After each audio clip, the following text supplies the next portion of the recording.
আমন্ত্রণ জানাচ্ছি আমাদের প্রতিদিনের নিয়মিত আয়োজন পলিটিক্স প্লাসে। রাজনীতির সাম্প্রতিক সব ঘটনা নিয়ে আমরা এখানে কথা বলবার চেষ্টা করি, বিশ্লেষণ করবার চেষ্টা করি।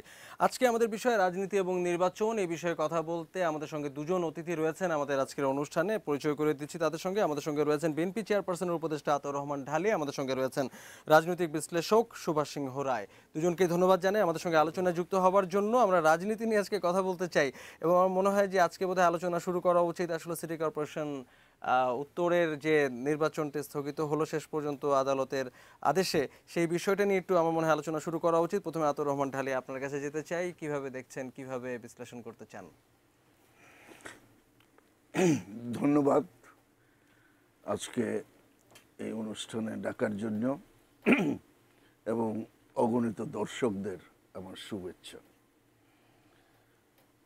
সিটি কর্পোরেশনের নির্বাচন আমরা দেখেছি বিএনপি, আওয়ামী লীগ, বড় দল, ছোট দল অনেকেই এটা নিয়ে প্রস্তুত ছিল এবং আমার মনে হয় যে নগরবাসীর কাছে এটা একটা কাম্য বিষয় ছিল। নগরবাসীও এই সিটি কর্পোরেশনের নির্বাচনের জন্য নগর পিতা বা তাদের আঞ্চলিক প্রতিনিধি নির্বাচনের জন্য নগরবাসী দীর্ঘদিন থেকেই উদ্গ্রীব। বিশেষত উত্তরে মরহুম আনিসুল হক সাবেক মেয়র, ওনার তিরোধানের পরে মানুষের ভিতরে প্রতিদিনই এই নির্বাচন কবে হবে, কিভাবে হবে, এটা নিয়ে আলোচনা হয়েছে। সাংবাদিকরা আলোচনা করেছেন, পত্রপত্রিকাগুলো তাদের নিজস্ব বিশ্লেষণ এবং গত এক সপ্তাহে কিন্তু আমরা এই বিষয়টা নিয়ে আমরাও কিন্তু পলিটিক্স প্লাসে অনেক আলোচনা করেছি। কিন্তু দুর্ভাগ্যজনক হলো সত্যি, কোর্টের এ ব্যাপারে তো আমাদের মতামত দেওয়ার কিছু নাই। কোর্ট যখন মনে করে কোনো নির্বাচন সঠিক সময়ে হচ্ছে বা বিধিমালা মেনে হচ্ছে কিনা, কোর্ট সেই রায় দিতে পারে। তবে আমার কাছে প্রশ্ন, নির্বাচন কমিশন কেন এই এই জিনিসটি নির্বাচন কমিশনকে পত্রপত্রিকার মাধ্যমে, সাংবাদিকরা যারা আমাদের সমাজের বিবেক, আগেও কিন্তু এই আশঙ্কা নির্বাচন কমিশনকে পত্রপত্রিকার মাধ্যমে জানিয়েছেন। কেন জানার পরেও নির্বাচন কমিশন এই সমস্যার সমাধান না করেই এই নির্বাচনে তারিখ ঘোষণা করলেন, নির্বাচনের শিডিউল ঘোষণা করলেন? এটা একটা রহস্যময় বিষয়। এর সাথে কার যোগসূত্র আছে আমি জানি না। এটা উদ্দেশ্য প্রণোদিত কিনা নির্বাচন কমিশনের, সেটাও আমি জানি না। কিন্তু মানুষ আপাতত এই নির্বাচন থেকে বঞ্চিত হলো। কেন হলো সেই বিশ্লেষণগুলো আমরা পত্রিকার মাধ্যমেও পেয়েছি। আজকে এই সিটি কর্পোরেশন নির্বাচনের মধ্য দিয়ে আগামী যে জাতীয় নির্বাচন, এটা অনেক সময় ঢাকার সিটি কর্পোরেশন নির্বাচন আমরা অতীতে দেখেছি, যখন বিএনপি ক্ষমতায়, তখন হানিফ সাহেব মেয়র হয়েছিলেন। এরকম আমরা বহু দেখেছি আওয়ামী লীগ ক্ষমতায়। ফলে আপনি বলছেন যে আসলে আওয়ামী লীগ মানে এখানে কৌশলগতভাবে আসলে এই নির্বাচনের ফলাফলটা অনেক গুরুত্বপূর্ণ আসলে আওয়ামী লীগ এবং বিএনপি দুপক্ষের জন্যই। ফলে হয়তো এখান থেকে এক ধরনের হয়তো সংকেত বা ইঙ্গিত হয়তো পাওয়ার একটা সম্ভাবনা ছিল। আমরা আপনার কাছে ফিরবো। আমরা একটু সুভাষ দা আপনার কাছে একটু যেতে চাই। এই নির্বাচন মানে শেষ পর্যন্ত স্থগিত হওয়াতে 3 মাসের জন্য আমরা দেখছিলাম যে এই আদালতের এই আদেশের পরে সোশ্যাল মিডিয়া এক ধরনের বলাবলি হচ্ছিল যে এর ফলে নির্বাচন কমিশনের আসলে ভূমিকাটা কোথায় গিয়ে দাঁড়ালো, এবং বিএনপি তো একটা অবস্থান আসলে দিয়েই দিয়েছে। মির্জা ফখরুল ইসলাম আলমগীর নির্বাচন কমিশনের এটা বেশ সমালোচনা করেছেন এবং আমাদের অতিথিও একই কথা বলছিলেন। আপনি কিভাবে আসলে বিশ্লেষণ করতে চান? না, আপনাকে ধন্যবাদ। আতাউর রহমান ঢালী ভাই তো বলতে গেলে আমারও নেতা, আমরা একসাথে লড়াই সংগ্রাম করেছি। তিনি হয়তো বোধ করি জানবেন যে উত্তর সিটি কর্পোরেশনের মেয়র যিনি অনন্য সাধারণ ভূমিকা রেখে গেছেন তার 780 দিনের রাজনৈতিক কর্মকাণ্ডে, বিশেষ করে মেয়র হিসেবে তিনি ভূমিকা রেখে গেছেন। তার পরবর্তীতে প্রত্যাশার জায়গাটা তিনি আকাশচুম্বী করে দিয়ে গেছেন। তো স্বাভাবিক কারণ উত্তর সিটি কর্পোরেশন নির্বাচনটি মানুষ অনেক আকাঙ্ক্ষিত একটি বিষয় ছিল, কিন্তু মানুষের মধ্যে কিন্তু এই ধারণাও ছিল যেহেতু সীমানা সংক্রান্ত জটিলতা না ঘটলেও এই পর্যায়ের একটি জটিলতা আছে, 7টি ইউনিয়ন যোগ হওয়া যুক্ত হচ্ছে নতুন করে। এবং জটিলতাগুলো আছে। এবং আমার ধারণা আজকে সকাল 11টা-12টার সময় কিংবা 12টার দিকে যখন এই সংবাদটি প্রচার উচ্চ হলো। আদালতের রায়টা যখন প্রচার হয়েছে, তখন আমি মানুষকে দেখেছি খুব বেশি অবাক হয়নি। তার মানে আগের থেকে মানুষের মধ্যে একটা এক ধরনের সন্দেহের অনুমান জায়গা ছিল। তৈরি হয়েছিল। বোধ করি এটা বলা খুব বেশি অতিরিক্ত হবে না, বাংলাদেশ সহ উন্নয়নশীল দেশ বিশ্বে নির্বাচন ব্যবস্থাটি একটি বহুমাত্রিক সমস্যা এবং চ্যালেঞ্জের সম্মুখীন। এইটাকে আমার মেনে নিয়ে আপনার কিন্তু কাজটা এগোতে হবে। নির্বাচন কমিশন আরও সতর্ক হতে পারত, আমি ঢালি ভাইয়ের মতন বলবো না, কিন্তু আরও সতর্ক হতে পারত। এক, আর এই নির্বাচন যে উচ্চ আদালতের থেকে যে রায়টা আসা, এই রায়টাতে নির্বাচন কমিশনের জন্য একটা শিক্ষা হিসেবে যদি কাজ করে, তাহলে বলে করবো যে আমরা এগোচ্ছি। না, কিন্তু আসনটি মানে মেয়রের পদটি শূন্য হবার পরে একটা আইনি বাধ্যবাধকতারও কিন্তু ব্যাপার ছিল যে এতদিনের মধ্যে নির্বাচনটি হতে হবে, এবং সে অনুযায়ী তার আগে তফসিল ঘোষণা। ফলে নির্বাচন কমিশনের সামনেও কি আসলে তেমন কিছু করবার ছিল কিনা, কারণ এই করবার না সমীকরণ তো থাকলেও তাদের সামনেও ছিল। না, অনেকগুলো পথ শুরু হয়ে এসেছিল, কিন্তু আমার ধারণা, আমি জানি না আমি কতটুকু হতে পারতো, আরও একটু সতর্কভাবে এগোনো যেত কিনা। আপনি যেটা বললেন সত্যি সত্যি তাদের কাছে একটা আইনি বাধ্যবাধকতা রয়ে গেছে, এটা তফসিল এতদিনের মধ্যে ঘোষণা করতে হবে, করতেই হবে। যেমন এবং ঢালি ভাই তখনও পর্যন্ত আদালত তো আসলে কিছু বলেন নাই। এবং ঢালি ভাই যেটা বললেন যে বিএনপি ক্ষমতা আসার পরপরই, বিশেষ করে 91 সালে যখন বিএনপি ক্ষমতায় আসলেন, তারপর পরে কিন্তু ঢাকায় সিটি কর্পোরেশন নির্বাচনে মোহাম্মদ হানিফ তিনি জয়লাভ করেছিলেন এবং বিপুল ভোটে। এবং সেই ভোটে জয়লাভ করার পরে কিন্তু 2-2.5 মাস কিন্তু তিনি মেয়রের গদিতে বসতে পারেন নাই, কেননা অনেক এখন ভুলে গেছেন 57 নম্বর ওয়ার্ড ছিল তখন ঢাকা ইউনিভার্সিটির যে ওয়ার্ডটি ভিতরে অবস্থিত, ঢাকা বিশ্ববিদ্যালয় যে ওয়ার্ডটির ভিতরে অবস্থিত, ওখানে সায়েন্স এনএক্স বিল্ডিং যেটাকে বলি আমরা, ঠিক শহীদ মিনারের উল্টো দিকে, ওই সেন্টারে 4000 মতন ভোট ছিল, সেই ভোটের নিয়ে ভোটটি স্থগিত হয়। এটি নিয়ে আদালত পর্যন্ত গড়ায়, সেই আদালতে গড়ানোর পর পরবর্তীতে ওই নির্বাচনটি না হওয়া পর্যন্ত আপনার তার গেজেট নোটিফিকেশন হয়নি। এইটা কিন্তু খুব খারাপ দৃষ্টান্তের কারণে উনি তখনও পর্যন্ত 94,000 ভোটে এগিয়ে আছেন, আর ভোট বাকি আছে 4000। তো স্বাভাবিক কারণে এইটা যদি পুরো ভোটটাও যদি মির্জা আব্বাস পান, তারপরেও কিন্তু মেয়র হানিফের বিজয়ের কোনো রকম কিন্তু পথে বাধা আইনি হয় না। বাধ্যবাধকতার একটা কথা সামনে রেখে এটা ওখানেও আসলে কিন্তু আইনি বাধ্যবাধকতা ছিল না, ওই ওই প্রেক্ষাপটে বলছি, ওখানে ছিল না এই কারণে যে আপনি এরকম নজির পৃথিবীর সব জায়গায় আছে, বাংলাদেশে তো অহরহ আছে, যে আপনি দেখা হয় যে পরবর্তীতে আমরা অন্য নির্বাচনে কিন্তু দেখেছি যে আর অপেক্ষা করা হয় না। না, আপনি ভোট বাকি আছে 10,000, আপনি এগিয়ে আছেন 40,000 ভোটে, তো স্বাভাবিক কারণে তার ফল ঘোষণা ফল আসলে হয়েই যায়। আমরা এই আলোচনায় থাকতে চাই আমাদের দেশে হয়েছে। হয়েছে। হ্যাঁ, আমি সেটাই তো বলছি, সেখানে যে বলছি, পরের অনেক এই যে নির্বাচনে কিন্তু এটা আমরা দেখেছি যে অনেক হয়েছে। ফলাফল কিন্তু এরকম ভাবে আমরা কিন্তু দেখেছি যে এটাকে মানুষ তখন রাজনৈতিক প্রেক্ষাপট হিসেবে বিবেচনা করে, যে এই কারণে বোধহয় হচ্ছে না, এই কারণে হচ্ছে না। তা এইরকম এর সাথে আমি মিলাবো না, কিন্তু সিটি কর্পোরেশন উত্তরের নির্বাচনটি, কারণ আমরা যেই অপেক্ষার প্রহর গুনছিলাম যে নির্বাচনে আওয়ামী লীগ থেকে কে নমিনেশন পায়, বিএনপির থেকে কে নমিনেশন পায়, কিন্তু আপনারা দেখবেন মানুষ যারা ধরে নিয়েছিল যে আওয়ামী লীগের থেকে যিনি পাবেন, মানুষ ধরে নিয়েছিল তিনিই পেয়েছেন, বিএনপির থেকে যিনি পাবেন বলে মনে করছিলেন, মানুষ মনে করছেন তিনিই পেয়েছেন। অর্থাৎ পাবলিক পারসেপশনের সাথে কিন্তু এটা মিল আছে। আবার পাবলিক পারসেপশনও ছিল নির্বাচন কি আদৌ আমরা হবে। কিন্তু দেখেছি যে আতিক সাহেব তিনি যেভাবে প্রচারণা শুরু করেছিলেন, আমরা কিন্তু তাবিদকে আমরা আসলে সেইভাবে প্রচারে দেখিনি। হয়তো বিএনপি আগে থেকে অনুমান করেছিল যে এরকম ঝুলে যেতে পারে। আপনি কি তাই মনে করেন? না, আসলে নির্বাচনের আইনের বিধিমালা আছে। আমরা আমাদের যে ক্যান্ডিডেট প্রার্থী, আমরা আইনের বিধিমালা মেনেই আমরা নির্বাচনী প্রচার শুরু করতে চেয়েছি। সেই আইনি বিধিমালাটা হচ্ছে যতক্ষণ পর্যন্ত আপনার নির্বাচনে আপনি ক্যান্ডিডেট এখনো পর্যন্ত চূড়ান্ত নন, আপনি কিভাবে বিএনপির ক্যান্ডিডেট ঘোষণা করবেন, এক।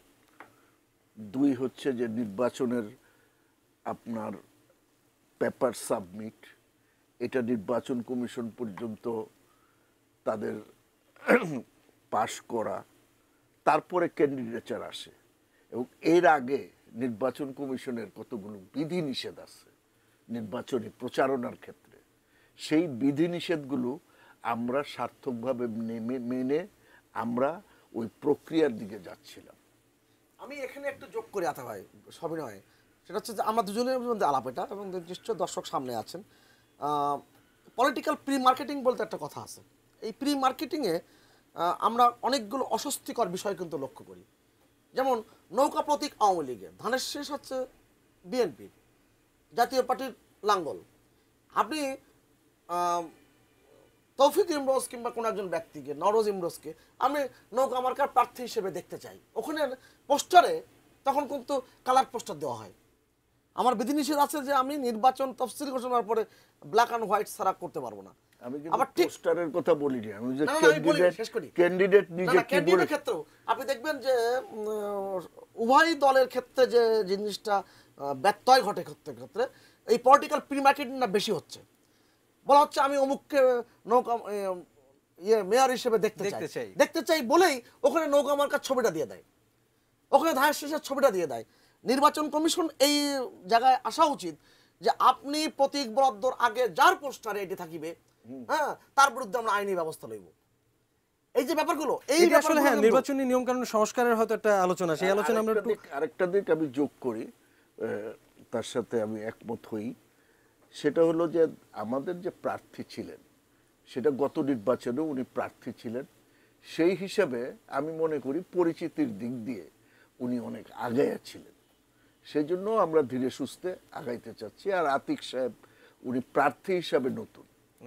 আচ্ছা, আমরা এই আলোচনাটা আরো করব নিশ্চয়ই। আমাদের ছোট্ট একটা বিরতি নেবার সময় হয়েছে দর্শক, কিছুক্ষণ পরেই ফিরছি। আমাদের পলিটিক্স প্লাসে আলোচনা চলবে, সঙ্গে থাকবেন।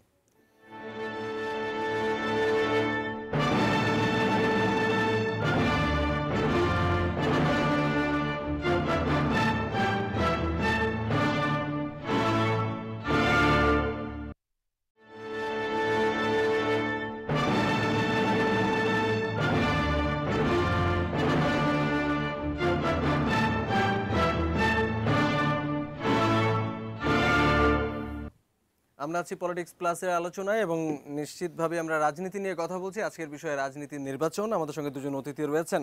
আমরা আলোচনা শুরু করে দিয়েছিলাম এবং আলোচনায় আজকে আসলে ঢাকা উত্তর সিটি কর্পোরেশন নির্বাচনে স্থগিত হওয়ার বিষয়টি দিয়ে শুরু করেছিলাম আজকের আলোচনা। আমরা একটু নির্বাচনের বছর 2018 আমরা একটু জাতীয় নির্বাচনের দিকে একটু তাকাতে চাই। প্রতিদিনই এই বিষয়ে আলোচনা হচ্ছে পলিটিক্স প্লাসে।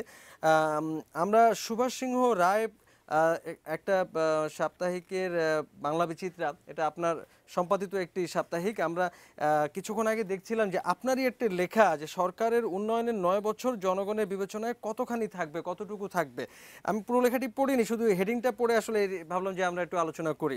আমি এই বিষয়ে আপনার কাছে পরে ফিরবো, পরে যাব। আমরা আতাউর রহমান ঢালি আপনার কাছে আসলে জানতে চাই যে সরকারের উন্নয়ন, আমরা দেখেছি যে উন্নয়নে অনেক গল্প, অনেক পরিসংখ্যান কিন্তু আমাদের সামনে আছে, অনেক আলোচনা হয়েছে, পলিটিক্স প্লাসই কিন্তু প্রায় আলোচনা হয়।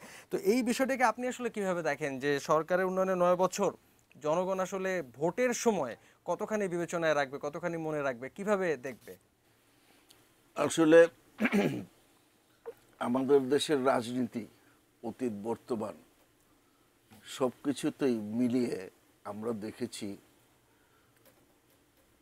উন্নয়ন সরকার করে, কেউ কম কেউ বেশি। কোনো সরকারের প্রচেষ্টা বেশি থাকে, কোনো সরকারের কম থাকে, কোনো সরকার অনেক উন্নয়ন করেন। কিন্তু আমাদের দেশের ভোট বাজার যেভাবে বিভাজিত, এই বিভাজিত বাজারে উন্নয়ন আসলে ধূপে টিকে না। আবার উন্নয়নের সাথে আরেকটা জিনিস সুসম্পর্কিত, সেটা হলো সুশাসন এবং গণতন্ত্র। এটা একে অপরের পরিপূরক। আমরা পাকিস্তান টাইমে আইয়ুব খানের উন্নয়নের দশক আমরা দেখেছি। সেই উন্নয়নের দশকের প্লে কার্ড পোস্টার আমরাই ভেঙেছি। সেটা কি উন্নয়ন ছিল? আজকের সুভাষ সিংহ যে প্রশ্নটা করেছেন, অত্যন্ত বিচক্ষণ ছাত্রনেতা ছিলেন, অত্যন্ত বিচক্ষণ একজন সাংবাদিক এবং অত্যন্ত ভালো একজন উপস্থাপক বক্তা। উনি কিন্তু প্রশ্ন রেখেছেন, উনি কিন্তু জবাব দেননি। উনি আমি কিন্তু- লেখাটা আসলে পুরোপুরি পড়ে উকি দিয়ে দেখলাম যে উনি আমি আসলে কিছুটা প্রশ্নটাই পড়ার রেখেছেন। চেষ্টা করেছি। উনি কিন্তু এই প্রশ্ন রেখেছেন এবং এই প্রশ্নটা আমি মনে হয় একজন সে সাংবাদিকতার গভীর থেকে, তার বুকের ভিতর থেকে, অন্তর থেকে প্রশ্নটা আসছে। আসলে ওনার দৃষ্টিতে এই সরকার অনেক উন্নয়ন করেছে, আসলে কি এটা ভোটের বাজারে গিয়ে টিকবে? আপনি কি মনে করেন? আমি মনে করি টিকবে না। আচ্ছা, এবার নিশ্চয়ই টিকবে সেটা না। ব্যাখ্যা চাইবো। কি কারণে? এই উন্নয়নের ব্যাখ্যা ওনার সাথে আমার ডিফার হবে, ওগুলিতে আমরা যেতে চাই না, যাবও না, কারণ আমরা একাডেমিক আলোচনা করতে চাই। একাডেমিক আলোচনাটা আমি আগেই বলছি, আমাদের দেশের ভোটের বাজার বিভাজিত এবং আমাদের দেশের ভোটের বাজার যে যেটাই বলুক, নৌকা আর ধানের শীষ, এর বাইরে যারা আছে এগুলো থাকতে হয় সমাজে, হ্যাঁ আছে, এটাই হলো প্রধান। এবং যখন না, আমি জানতে চাই কেন আমাদের মনে দেশে রাখবে না? আপনি দেখেন, বলছেন যে মনে রাখবে না, কেন মনে রাখবে না? ওই যে বলছি যে উন্নয়ন, সুশাসন, গণতন্ত্র, তিনটা একে অপরের পরিপূরক। আগে উন্নয়ন, পরে গণতন্ত্র, এই ধারণা আইয়ুব খানের ধারণা, এগুলো অচল ধারণা। এগুলি দু একটা দেশে এক্সেপশনালি হয়েছে, exception can not be the example. পৃথিবীর কোথাও সুশাসন, গণতন্ত্র, উন্নয়ন এটা পাশাপাশি চলে। কিন্তু আমাদের দেশে যে উন্নয়ন, প্রধানমন্ত্রী শেখ হাসিনা, আমি ধন্যবাদ জানাই ওনাকে, এই কারণে উনি অনেক মেগা প্রকল্প হাতে নিয়েছেন, যেটা আমার দেশের জন্য অত্যন্ত প্রয়োজন। কিন্তু এই মেগা প্রকল্পগুলো তো সামাজিক অর্থনীতিতে যুক্ত হতে হবে। না, যদি কিন্তু সময় মতো, বেশিরভাগ উন্নয়ন কিন্তু আমরা আসলে দেখছি অনেক যদি দৃশ্যমান, সময় মতো, অনেক দৃশ্যমান না, এবং সুফলও সময় কিন্তু- মতন যদি এগুলো, কিন্তু টাকার অঙ্ক প্রতিদিন বাড়ছে। এই টাকার চাপ কার উপরে আসবে? এই টাকার চাপ সময় মতন এই উন্নয়নগুলো যদি শেষ না হয়, একটা প্রকল্প সময় মতন শেষ হচ্ছে না এবং প্রতিদিনই প্রাক্কলিত ব্যয় বেড়েই যাচ্ছে, বাড়তে বাড়তে বাড়তে বাড়তে। ফলে আপনি মনে করছেন যে নির্বাচনের সময় গিয়ে হয়তো এটা বড় ইস্যু হয়ে দাঁড়াবে, এই বিষয়টি গুরুত্বপূর্ণ হয়ে দাঁড়াবে। আমি আবার মানে এই যে প্রসঙ্গের জনক সুভাষ সিংহ রায়, আপনার লেখা ধরে আসলে এই কথাগুলো বলছি। লেখাতে আমি একটু উকি মেরে দেখলাম যে আপনি আসলে কোনো জবাব দেননি, আপনি আসলে প্রশ্নটাকেই দীর্ঘায়িত করেছেন। আমি কি আপনার কাছে কোনো জবাব আশা করতে পারি কিনা? মানুষের মন বড় বিচিত্র এবং আপনি লক্ষ্য করে দেখবেন পার্শ্ববর্তী রাষ্ট্র ভারত, যখন নরেন্দ্র মোদীর আগে যিনি প্রধানমন্ত্রী ছিলেন ডক্টর মনমোহন সিং, তিনি ভারতের অর্থনীতির একটা ব্যাপক পরিবর্তন এনেছিলেন। তিনি প্রতি বছর তার বাজেটে $20 বিলিয়ন খরচ করেছেন দারিদ্র বিমোচনে। দারিদ্র বিমোচন হয়েছে। যখন মানুষ দারিদ্র সীমার থেকে উপরে উঠে এসেছে, সে তখন শহরমুখী হয়েছে।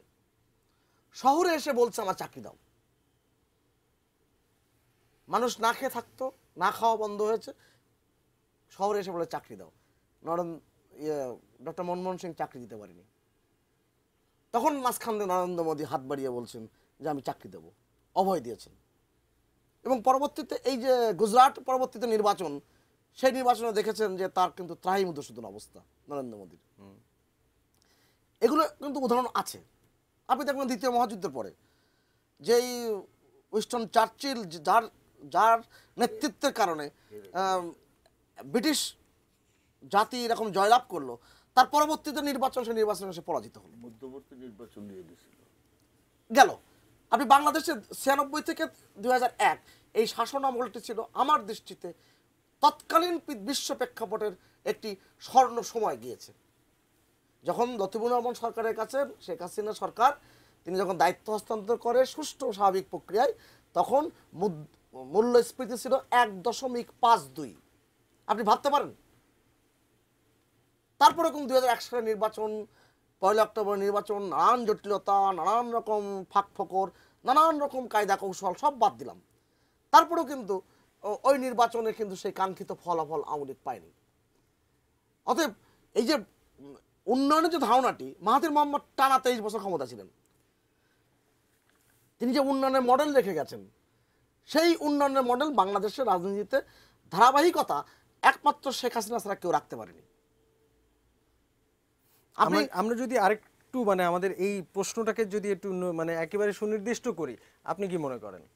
না, আমি তো মনে করি যে মানুষ কিন্তু, আজকের বাংলাদেশের মানুষ কিন্তু উন্নয়নটা চোখে দেখছে কারণে আপনি সারা বাংলাদেশ খুঁজে খালি পায়ে লোক খুঁজে যেমনটি পাবেন আসলে না। আতাউর রহমান ঢালী বলছিলেন, যে আমি যেমন বলছিলাম যে এবারে উন্নয়নটা কিন্তু অনেক বেশি দৃশ্যমান, অবশ্যই মানুষ দেখতে দৃশ্যমান। পায় এবং সুফলটাও কিন্তু অনেক বেশি ভিজিবল। কিন্তু আসলে আমরা উন্নয়ন যখন বলছেন- পদ্মা পাড়ি দিই, এখন যদি ফেরিতে থাকি, সবাই ফেরি থেকে নজর থাকে যে যে পদ্মা ব্রিজটা ব্রিজটার কি ছবিতে অবস্থা? দেখছি, এই যে ওই দূর থেকে দেখে হ্যাঁ, মানুষ পুলকিত শুধু হয়। পদ্মা সেতু নয়, আরো এরকম আমি আরো অনেক বলছি, বিষয় রয়েছে। আপনি যে বললেন যে অনেক প্রকল্পর খরচ বেড়েছে, আপনি ঠাকুরদাস বন্দ্যোপাধ্যায়, ঈশ্বরচন্দ্র বিদ্যাসাগরের পিতা, তিনি যখন সরকারি চাকরি পেলেন তখন বিদ্যাসাগরের জন্মের পর বেতন হয়েছিল 2 টাকা। প্রথম বেতন পাওয়ার পরে সে মাথায় হাত দিয়ে বসেছিলেন, এত টাকা আমি করব কি। আপনি চিন্তা করে দেখুন যে কেন তখন টাকায় কত মন চাল পাওয়া যেত, কত মন দুধ পাওয়া যেত, এটা বিস্তারিত ব্যাখ্যা আমি আর দিলাম না। আর শাকসবজি কিনতে হতো না। ফলে এই যে উন্নয়ন একটি বড় হাতিয়ার মানে বটেই, নির্বাচনের জন্য, কিন্তু বটেই, এটি আসলে বটেই। হয়তো আলটিমেট নয়। আমরা এই আলোচনায় থাকতে চাই, আমাদের সঙ্গে আবারও মানে বিরতি নেবার সময় হয়েছে, আমরা কিছুক্ষণ পরেই ফিরছি দর্শক, সঙ্গে থাকবেন।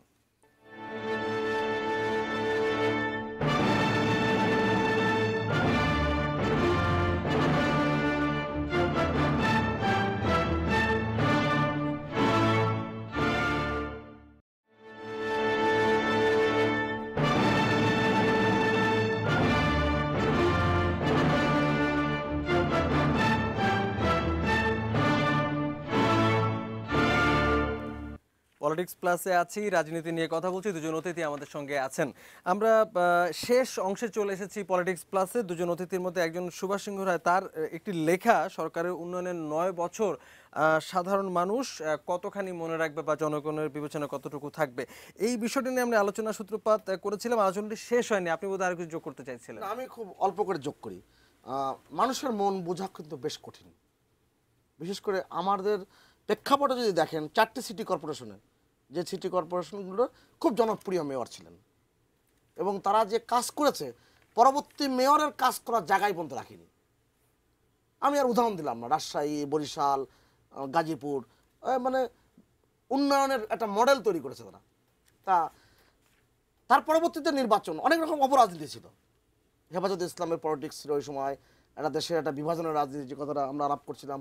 অনেকগুলো ঘটনা ছিল, মোবাইল ফোন নিয়ে নিয়ে ঘরে ঘরে মহিলাদের কাছে বোঝানো হয়েছে, হাজার হাজার আলেম মেরে ফেলা হয়েছে, অপরাজনীতিটা ছিল। কিন্তু যেই মানুষগুলো মেয়র হিরণের জানাজায় গিয়েছিল, তার 4 ভাগের 1 ভাগ মানুষ ভোট দিলে কিন্তু মেয়র হিরণ বরিশালে আবার মেয়র হয়। মানুষের মন বোঝা কিন্তু বেশ কঠিন। আমি খুব দুঃখ ভারাক্রান্ত হৃদয়ে বলছি। আমার কাছে একটা পত্রিকার মানে প্রিন্ট নিয়ে আসছি আমি, আমার কাছে সবসময় থাকে। পদ্মা সেতু নিয়ে যখন এরকম দুর্নীতি চারিদিকে মার্কেটিং করা হচ্ছে, তখন 2013 সালের 6 ফেব্রুয়ারি অধ্যাপক মঈনুল ইসলাম, চট্টগ্রাম বিশ্ববিদ্যালয়ের অর্থনীতির অধ্যাপক, তিনি একটা লেখা লিখেছিলেন যে পদ্মা সেতুর বিদায় সাপে বর হবে, প্রথম আলোতেই 2013 সালের 6 ফেব্রুয়ারি। তার তলে যে মন্তব্যগুলো ছিল, সেই মন্তব্যের সংকলন করেছি আমি প্রথম আলোতে।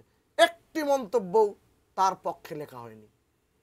তিনি যে ফ্যাক্টস অ্যান্ড ফাইন্ডিং দিয়েছিলেন, তিনি বলেছিলেন যে এখানে ষড়যন্ত্র করছে বিশ্বব্যাংক, দুর্নীতি করছে বিশ্বব্যাংক, কিন্তু মানুষের যে মন্তব্য, 373টি মন্তব্য, একটি মন্তব্য অধ্যাপক মঈনুল ইসলামের গালাগালি ছাড়া মন্তব্য নাই। অর্থাৎ মানুষের মন বোঝা কিন্তু খুব মুশকিল। আপনি উন্নয়ন করলে যে উন্নয়নের সড়ক তৈরি হয়, সেই সড়কে সবাই হাঁটবে, কিন্তু মানুষ কিন্তু আবার বলবে আরো ভালো হওয়া উচিত ছিল, আরো করা উচিত ছিল। সন্তুষ্টির জায়গাটা আসলে শেষ এবং নয়। যখন কেউ যখন কোনো কাজ করে না, তখন তার সমালোচনা কম হয়। বঙ্গবন্ধু বলতেন যে যারা কাজ কোনোটাই করে না তাদের নিয়ে কোনো সমালোচনা হয় না। তা আপনি যখন উন্নয়নের সড়কে হাত দেবেন তখন কিন্তু এই যে আজকে গতকাল মাননীয় প্রধানমন্ত্রী শেখ হাসিনা তিনি খুব দুঃখ নিয়ে কিন্তু চমৎকার কথা বলেছেন পার্লামেন্টে। আমি শেষ করে আনছি, একজন জাতীয় পার্টির সংসদ সদস্য নানান বিশেষণে প্রধানমন্ত্রীকে ভূষিত করেছেন, করে একটা বাঁকা প্রশ্ন করেছেন। তিনি বলেন আমি এই বিশেষণে আমি কিন্তু বেতালা হয়ে যায় না, তিনি আঞ্চলিক ভাষায় বলছেন বেতালা হই না, কেননা আমি জানি যে আমি যতই এই যারা সুখে আছেন, যারা উঁচুর মহলে আছেন, তারা আমার ইয়েতে খুশি হবেন না, খুশি হবেন না। আমি সাধারণ মানুষের জন্য কাজ করি, তৃণমূল মানুষের জন্য কাজ করি, এবং আমার কাজ এই প্রশংসা দিয়ে আমাকে কাট করা যায় না। মানে এটা কিন্তু তার বাস্তব উপলব্ধির মধ্যে দিয়ে বলছেন। তিনি একবার তো রাগ দুঃখ করে বলেছিলেন আমাদেরকে যে গোপালগঞ্জের উন্নয়ন নিয়ে এত আধিক্যতা দেখাবেন না। আমি গোপালগঞ্জের এমপি, আধিক্যতা দেখেন আপনারা, এত আধিক্যতা দেখাবেন না। অর্থাৎ এখানে একটা যেটা ঢালি ভাই অনুষ্ঠান শুরুর আগে আমরা চা খেতে খেতে বলছিলাম, উনিই বলছেন যে এই যে এত যে উন্নয়ন, সেই উন্নয়নের সাথে আমাদের রাজনীতিটা ক্যালিব্রেট করছে না। এই প্রসঙ্গে আমি আসলে যেতে চাই আতর রহমান ঢালি আপনার কাছে। আপনি আসলে এই কথাটা তখন বিরতির মাঝখানেও বলছিলেন, আমার মনে হয় যে আমরা একটু বড় করে শুনতে চাই আপনার কাছে।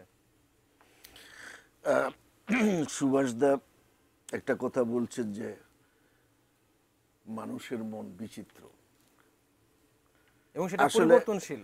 পরিবর্তনশীল, এটা ঠিক। আমি বিচিত্র শব্দটা ইউজ করব না, আমি বলবো পরিবর্তনশীল। এটার কারণ হচ্ছে মানুষ কিন্তু সুশাসনটা খুবই দেখতে চায়, মানুষ তার নিজের ভোটটা দেখতে চায়, মানুষ নিজের গণতান্ত্রিক অধিকারটা চায়, যেটার জন্য দীর্ঘদিন আমরা পাকিস্তান টাইম থেকে আজও লড়াই করছি। সেটা যখন না থাকে এবং সরকার যখন জনগণ থেকে বিচ্ছিন্ন হয়, তখন সরকারের বিরুদ্ধে সত্য এবং মিথ্যাটাও সত্য হয়। এটা অতীতেও দেখেছি আমরা, ৭৪ সালের দেখেছি এখানে এই দেশে ব্যাংক ডাকাতির ঘটনা। হ্যাঁ, কিভাবে বিবিসি বললো, মানুষ বিশ্বাস করলো, অথচ ভুল তথ্য ছিল। তাহলে মানুষ এটার কারণটা আমি মনে করি একটাই, সেই সময় বঙ্গবন্ধু শেখ মুজিব সরকার তার পপুলারিটি একদম নিম্ন পর্যায়ে চলে এসেছে, মানুষ যা বলেছে তাই বিশ্বাস করেছে। আজকেও তাই, যখন সুশাসন নাই, এই বর্তমান সরকার জনগণের কাছে আর গ্রহণযোগ্য না বিধায় তার যত উন্নয়নেরই উনি কথা বলুক, যত কিছুই বলুক, যদি সুস্থ নির্বাচন হয় তাহলে তার এই সমস্ত কোনো কথা জনগণের ভোটে উড়ে যাবে, এটাই আমি মনে করি। আমরা এই আলোচনাটা আমি একেবারে একটি বাক্যে প্রয়োগ করি, একদম শেষ পর্যায়ে আছে, আমাদের সময় কিন্তু ঢালি ভাইয়ের সাথে আমি তর্কে যাব না। আপনি লক্ষ্য করবেন 1976 সালে সেপ্টেম্বর মাসের 6 তারিখে মৌলানা আব্দুল হামিদ খান ভাসানী তিনি লন্ডন থেকে চিকিৎসা করে আসলেন। এই তেজগাঁ বিমানবন্দরে তাকে যখন সাংবাদিকরা প্রশ্ন করেছিলেন ফিরে আসার পরে যে আপনি আগামীতে যে নির্বাচনের কথা বলা হচ্ছে সেই নির্বাচনটি আপনি কিভাবে দেখছেন, বলে যেই বাজে গণপরিষদ কর্তৃক সংবিধান প্রণীত হয়েছে সেই সংবিধানের অধীনে নির্বাচন হয়, আগে যারা ক্ষমতায় ছিল তারাই আবার ক্ষমতায় আসবে। তার মানে হচ্ছে যে মৌলানা আব্দুল হামিদ খান কিন্তু বুঝেছিলেন যে আওয়ামী লীগের জনপ্রিয়তা বঙ্গবন্ধুর হত্যাকাণ্ড দিয়েই বন্ধ করা যায়নি, বলছেন আগে যারা ক্ষমতায় ছিল তারাই আবার ক্ষমতায় আসবে। অতএব তিনি বলছেন এই বাজে গণপরিষদ, মানে খুব দুঃখজনক ঘটনা, মানে এটা তো অনেক লম্বা আলোচনা, এই বাজে গণপরিষদ কর্তৃক যে সংবিধান প্রণীত হয়েছে সেই সংবিধানের মধ্যে নির্বাচন হতে পারে না। ষড়যন্ত্রের রাজনীতি বাংলাদেশে খুব বেশি পতিত হয়েছে সব সময়, এবং ষড়যন্ত্র রাজনীতিটা ঘুরপাক খেয়েছে বলেই ঢালি ভাই যে প্রসঙ্গটি উল্লেখ করলেন, ওনারা তো চোখের সামনে ঘটনা, উনি রাজনীতি বিশ্লেষণে কিংবা রাজনৈতিক তর্কেতে আমি আর ভিন্ন মত থাকতে পারি, কিন্তু মরহুম শেখ কামাল যিনি শুধুমাত্র মানুষের জন্য কাজ করেছেন, সেই মরহুম শেখ কামালকে ষড়যন্ত্র রাজনীতি তাকে ওই খারাপ সংবাদে প্রকাশিত করলো, আর যারা করলো তারা কি অপকর্মটি দেশের জন্য করলো সেটা কিন্তু আজকে আমরা, এবং এই পরিস্থিতি যে আসলে খুব বেশি উন্নত হয়েছে তা কিন্তু বলা যাচ্ছে না। আমরা সোশ্যাল মিডিয়ায় কিন্তু এখনো দেখি তারা কিন্তু এখন বর্তমান সরকারের মন্ত্রী যারা করছে সেই আমাদের আলোচনার সময় কিন্তু শেষ, আমরা একটা জিনিস বলুন, আমি একটা জিনিস বলুন যে এই পদ্মা সেতুতে দুর্নীতি করেছে হচ্ছে বিশ্ব ব্যাংক, যা বাংলাদেশের যে সমস্ত বিজ্ঞজনরা বড় বড় পত্রিকায় যখন কলাম লিখলেন কিংবা শিরোনাম লিখলো, আপনাদের গণমাধ্যমে এসেছে যে সরকারের উচ্চমহল জড়িত, এত কিছুর পরও বলা হচ্ছে ডকুমেন্ট দিয়ে যে যেখানে টাকা কোনো বরাদ্দ হয় না, দুর্নীতি হয় কি করে, তারপরও এই মন্তব্যগুলো এসেছে। অতএব আমি আবার শেষে বলবো, মানুষের মন শেষ বোঝা পর্যন্ত বড় ভাই। আসলে কি হয়, আমাদের এই বিষয়ে আরো আলোচনা আসলে করার ছিল, কিন্তু আমরা আজকে তো আর আমাদের সময় শেষ করা গেল না। কিন্তু আমরা নির্বাচনের বছরে পলিটিক্স প্লাসে এই রাজনীতির অনেক কিছু নিয়ে কথা বলবো, তখন হয়তো আরো এ বিষয়ে কথা বলার সুযোগ পাবো। দুজনকে ধন্যবাদ জানাই আমাদের সঙ্গে আলোচনায় যুক্ত হওয়ার জন্য। আবারও নিশ্চয়ই দেখা হবে খুব শীঘ্রই রাজনীতির অন্য কোনো আলোচনা নিয়ে। আমরা পলিটিক্স প্লাসে আজকে কথা বলছিলাম রাজনীতি এবং নির্বাচন নিয়ে, এবং আলোচনা এ পর্যন্তই। আজকের আলোচনা এখানে শেষ। সঙ্গে থাকবার জন্য আপনাদের সবাইকে ধন্যবাদ।